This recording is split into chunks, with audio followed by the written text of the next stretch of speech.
ধন্যবাদ জানাই।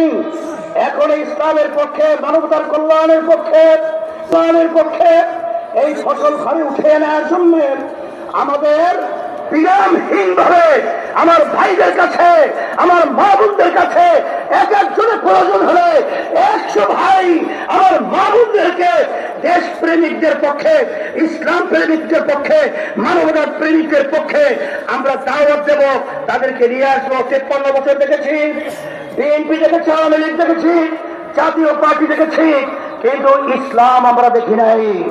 আমি সকল আহ্বান যারা আছেন, একবারের মতো হলেও আপনার কি ইসলামের জন্য একবার যদি আপনারা আমাদেরকে, আমাদের সবাইকে যদি আপনারা বাংলাদেশের সংসদের মধ্যে আপনারা উদ্ধার করতে পারেন, আমি আপনাদেরকে পরিষ্কার ভাবে বলতে পারি এই দেশের ভিতরে আল্লাহর রহমতে আর মায়ের কোল খালি হবে না ইনশাআল্লাহ।